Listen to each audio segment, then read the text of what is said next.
कांच की खिड़की।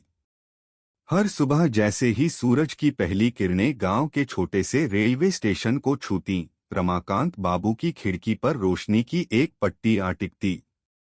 वही पुरानी कांच की खिड़की, थोड़ी सी टूटी, थोड़ी सी धूल भरी, मगर यादों से झिलमिलाती हुई।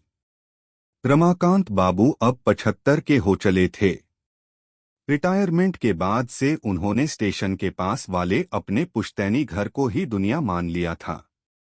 घर की वह खिड़की जो रेलवे ट्रैक की ओर खुलती थी, उनका हर दिन वहीं से शुरू होता और वहीं खत्म।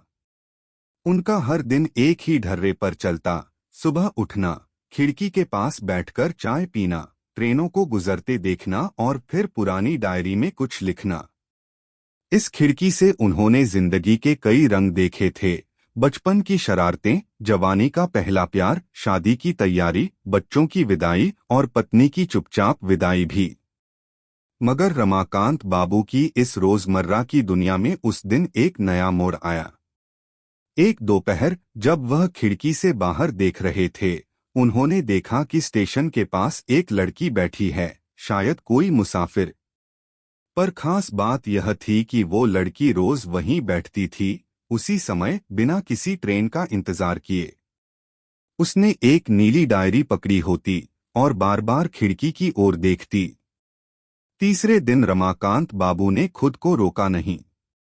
वो बाहर निकले और स्टेशन की तरफ बढ़े। लड़की उन्हें देखकर मुस्कुराई।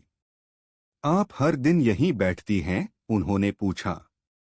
लड़की ने सिर हिलाया। हाँ दादाजी, मेरी माँ यहीं से ट्रेन पकड़ती थीं जब मैं छोटी थी।